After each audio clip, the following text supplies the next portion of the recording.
Hey, Spo, I had a few questions for you. With Africa Day coming up on May 25th, I wanted to ask, how cool is it to have six guys on the roster with direct roots to Nigeria, guys like, Precious, K, Bam, and have you had a chance to maybe talk with any of those guys about their That's something that they've talked about, having a team Nigeria, here in Miami. And I think it's cool. It's just one of those random occurrences, but it shows you how much basketball has grown. The next Basketball Without Borders trip that is in Nigeria, I want to be a part of that one. All right, next we'll go to Tim Reynolds. Erik, I understand you guys had something called practice today. What is that like? I didn't hear you, Tim. Erik, I said there's a rumor that you guys had something called practice. Yeah, right. The first one, I believe, since December.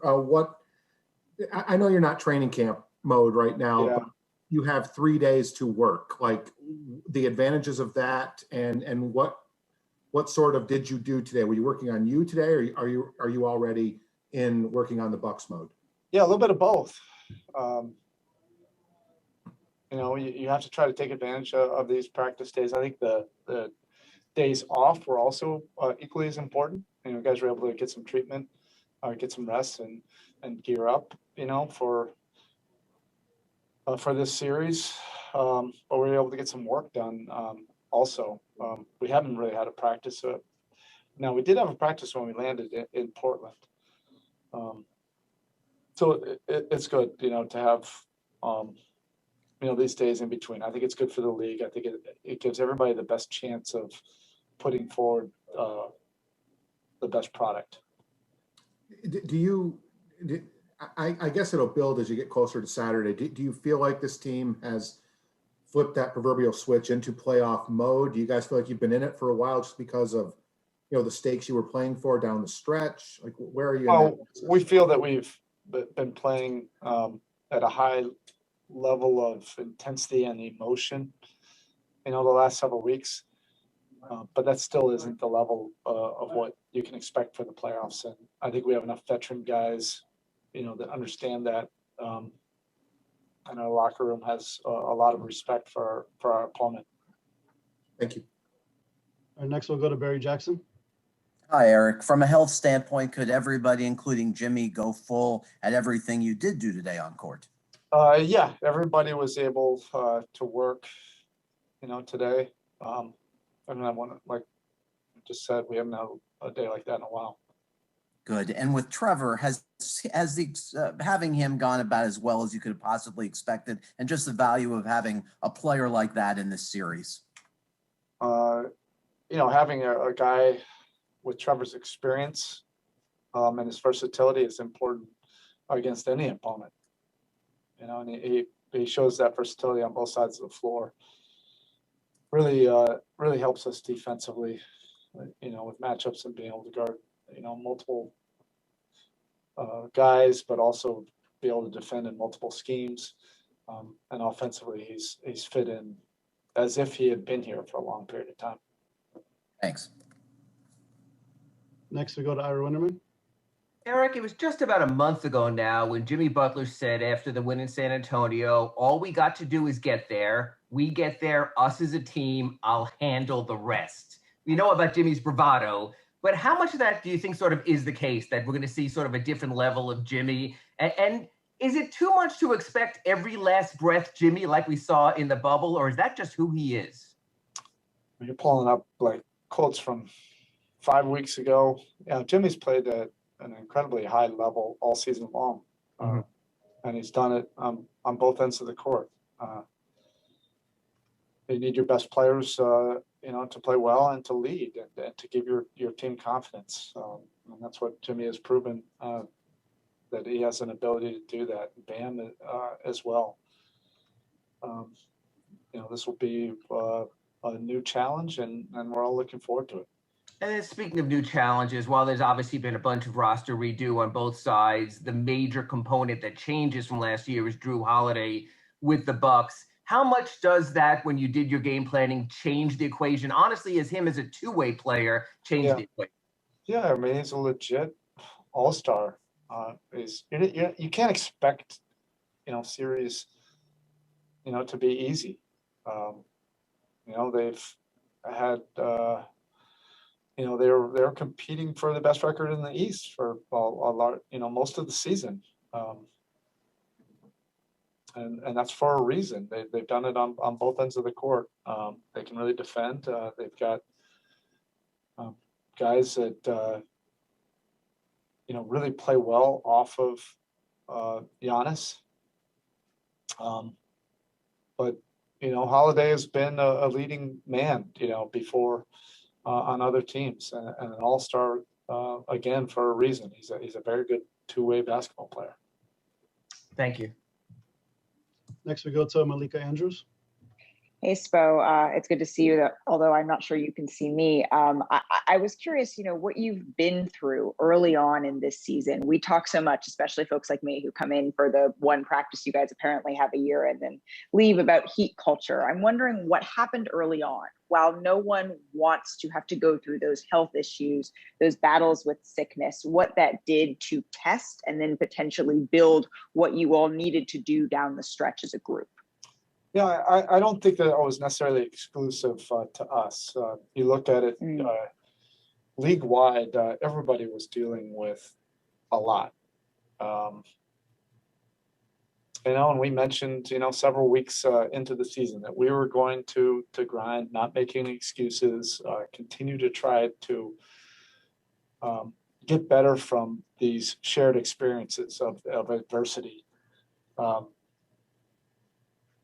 And I think, we also wanted to have a little bit of grace, with each other.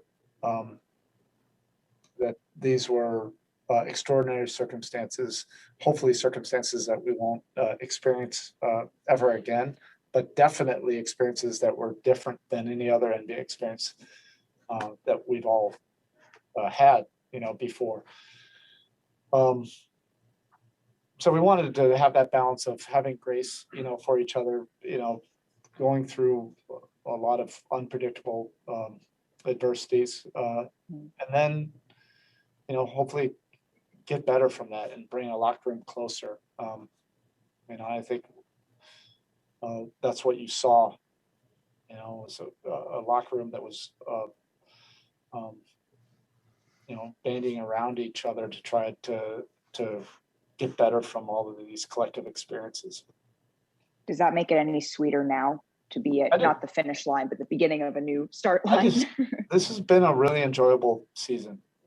And that includes all of the adversities and incredible challenges. I just found it fascinating because it was so much different than any other season, including even last year. So it just gives you an opportunity to grow, to get stretched, to get pushed in different ways than you typically are in a normal NBA season. Thank you. Next, we'll go to Mike DePasquale. Hey, Eric, good to see you. If I could follow up on you saying it's an enjoyable season, do you enjoy now that you get to go into the playoffs in a sense of normalcy where you can get some practices in, there's no bubble, and you can prepare this team? I know they're different than other teams, but this team, the way you used to prepare your teams to go into the playoffs. Yeah, and I think you also have a great deal of gratitude to be able to be in a position to compete in the playoffs. This is the best time of year for competitors. You want to be challenged, by the best teams and see where you can, come out on the other side of it. And you don't want to ever take it for granted, even. We know inside these buildings, we try to put together teams that contend for a title every single year, and yet some of the years we don't even make the playoffs.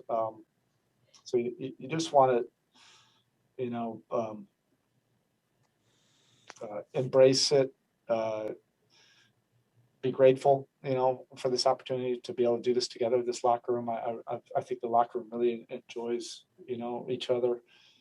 And then to get after it, we have, a big goal and it start, we have a really tough opponent that we respect. Thank you, Eric. Next, we'll go to Will Manso. Hey, Spo, you talked earlier and then you were asked about playoff Jimmy and obviously Bam's evolution, but playoff Gordon was something we saw last year, obviously during that run. And this year he had his ups and downs, obviously trying to stay healthy. How close do you think Gordon is to being that guy that can be that in a big game, step up and have these huge performances we've seen him have in the past? Well, that's who he's been, over the course of his career in the biggest moments.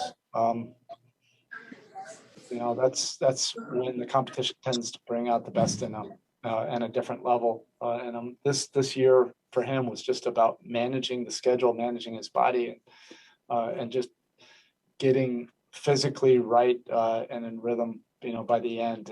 And that's when he was playing his best basketball, I think, the last handful of weeks. Next, we'll go to David Lang. Hey, so yesterday, Drew Holiday said, quote, "I feel like talent-wise, we have a bit more of that." Is that a quote you heard? Is that something you'd share with your team? How would you evaluate his assessment of the talent between the two teams? That has nothing to do with how the series is going to play out. Next, we'll go to Cooper Moorhead. So I got two for you. One is, they've made some subtle changes to their offensive spacing. They've got guys kind of roaming the dunker spot a lot more. How does that change the geography of the floor as far as still building that wall for Giannis? Yeah, it's not like they have less 3-point shooters either, right? So they've surrounded Giannis with really good shooters and playmakers in Holiday and Middleton. But they also get some extra opportunities, at the basket with their spacing, whether that's on cuts or spacing on drives or offensive rebounds. So you have to, account for them on the baseline where you tend to lose sight of them. And, you're going to have to be good, in this series. You're going to have to do it on both ends, and that's part of it.